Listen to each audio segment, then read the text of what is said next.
Ora, olá novamente. Vamos continuar então com o setup do nosso laboratório. Ora, então, como tínhamos dito anteriormente, a primeira fase será instalar ou ativar o software de virtualização.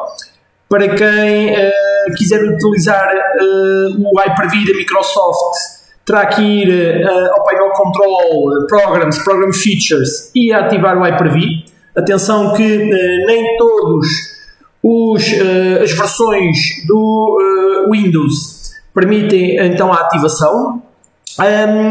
Em alternativa, podem fazer o download do software VirtualBox.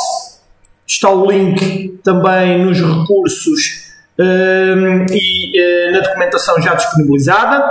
Em alternativa, podemos usar também o VMware Workstation, que após ter sido comprado pela Broadcom, passou a ser gratuito para utilização pessoal. Ok? Se não quiserem vir pelo site direto da Broadcom, podemos ir ainda pelos repositórios do próprio VMware, onde também está disponibilizado o link, onde temos aqui todas as versões do Workstation, em que atualmente temos na versão 17.6, onde podem fazer o download da instalação do software core por aqui e, eventualmente, se precisarem, das packages para algum tipo de instalação.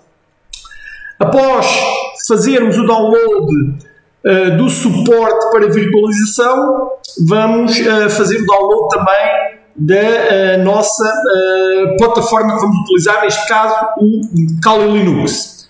Podemos então, como já falámos no vídeo anterior, ou optar por fazermos nós a nossa instalação, e nesse caso escolhemos aqui a opção Install Image. Neste caso, o Install Image vai permitir nós fazermos o download do ficheiro ISO, que permite fazer a nossa respectiva instalação. Ok? Neste caso, o install é a versão estável. Temos aqui outros tipos de versões, mas neste caso, se quisermos fazer a instalação da versão estável, temos aqui o install. Se quisermos antes optar por o sistema já previamente instalado, podemos optar aqui pela secção Virtual Machines, okay? Onde temos aqui um conjunto de sistemas previamente instalados, desde VMware, VirtualBox, Hyper-V ou QEMU. A nível de tamanhos, varia entre os 3,5 e 4 os downloads dos respectivos recursos. Estas versões permitem então, neste caso específico, fazer o download da última versão disponível, que neste momento é a 2024.4. No entanto, se quiserem fazer o acesso a versões mais antigas, podemos sempre ir ao link oldkali.org base image, onde podemos escolher que versão escolher a versão para fazer o respectivo download e a partir daqui fazer o nosso respectivo download. Neste caso específico, apesar da última versão ser a 2024, para o nosso curso vamos usar a versão 2023.4, ok?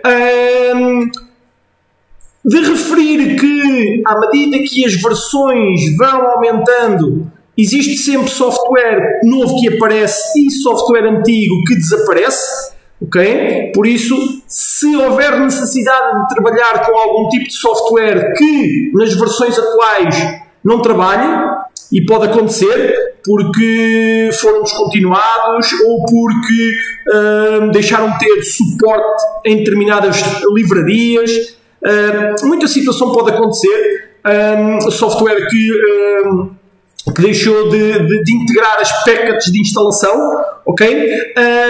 E isso acontece com alguma frequência. Nós vamos usar aqui o 2023 principalmente por dois motivos, porque vamos usar alguns softwares que na versão 2024 já não aparece, ok? No entanto, depois, durante as sessões, eu vou explicar essa situação e como contornar essa respectiva situação, e principalmente porque o 2023, a versão do Kali 2023 já traz um conjunto de drivers que vamos precisar para o nosso laboratório, que o 2024 já não tem suporte completo, ou seja, teríamos que fazer processos adicionais de instalação, o que iria consumir algum tempo e não é o interesse desta formação. Ok? Assim sendo, para adiantar trabalho, eu já tenho aqui os 3 links respectivamente efetuados. Já tenho o Kali Linux.iso de instalação. No próximo vídeo iremos proceder ao processo de instalação manual de uma máquina virtual, ou seja, partindo completamente da instalação limpa da nossa máquina. E tenho aqui os dois downloads tanto para VirtualBox como para VMware das respectivas máquinas virtuais previamente instaladas. Basicamente elas vêm em modo zip. Para fazer a sua utilização basta descomprimir. Eu já descomprimi também aqui. No caso da máquina virtual do VirtualBox, traz então o ficheiro de configuração VirtualBox e o disco VDI. No caso do VMware, vai trazer então o ficheiro de configuração VMX e o seu disco aqui VMDK e todos os outros ficheiros associados ao disco, que neste caso a instalação foi feita utilizando o mod split do respectivo disco.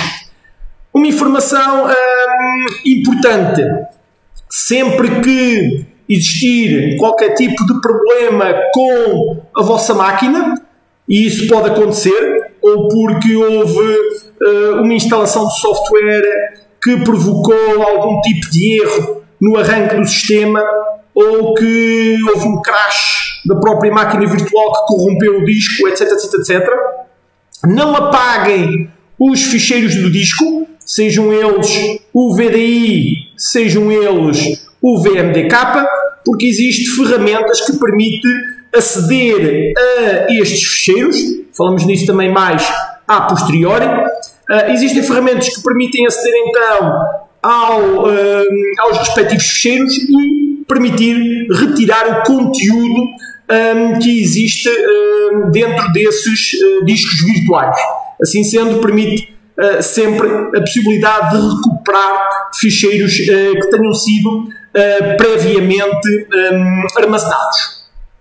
Para então proceder ao arranque, para VirtualBox, após instalado, seria apenas mandar abrir a máquina com o nosso VirtualBox. Ora, o nosso VirtualBox irá arrancar e cá está a configuração. A configuração base que vem na respectiva instalação será então um Kali Linux com 2048 MB de RAM. Aconselho que antes de procederem ao arranque, que alterem a configuração para um mínimo de 4 GB, ok? É algo que durante as aulas vai ser recomendado, e o ideal é até, se possível, se as nossas máquinas conseguirem ter essa capacidade, se houver essa capacidade, podermos reservar até 6 GB de memória para a nossa máquina virtual. A nível de armazenamento, as máquinas virtuais, neste caso específico, vêm com um disco de 80 GB, o que é suficiente para os nossos trabalhos laboratoriais. No entanto, se quiserem utilizar ou se necessitarem de mais espaço, é uma questão de aumentarem ou adicionarem um novo disco, ou, neste caso específico, permitirem o aumento da nossa máquina. Relativamente ao VMware, a situação é idêntica. Podemos arrancar diretamente do VMX, abrir com o nosso workstation, e cá está a nossa máquina, mais do mesmo, memória reservada 2 GB. O que é aconselhável então é que seja então feita a alteração da memória para permitir então o mínimo de 4, o ideal de 6, ok? A configuração é muito idêntica. Temos então um disco de 80 GB, uma placa de rede configurada em NAT. Já vamos no próximo vídeo falar especificamente sobre os tipos de rede que poderemos ter associados, e vem com uma placa de rede, vem com uma placa de som que pode ser retirada porque não vamos utilizar o som para nada, mas não há problema nenhum. Se deixarem, podem utilizar sem qualquer tipo de problema. E neste caso, se utilizarem uma máquina previamente instalada, está o setup feito da vossa máquina, da vossa plataforma que irão utilizar durante os laboratórios, sejam presenciais, sejam remotos. O utilizador, por defeito, vem configurado nestas máquinas, é username Kali, password Kali, que eu recomendo que alterem assim que façam o primeiro setup. Para alterar a palavra passe, usa-se o comando, na linha de comando, passwd, e a seguir irá ser perguntado qual é a nossa respectiva palavra passe. No próximo vídeo vamos proceder então ao setup de uma máquina virtual a partir de um ISO, fazendo nós a instalação completa de todo o ambiente, e falamos então nessa altura no setup da palavra passe em caso de necessidade.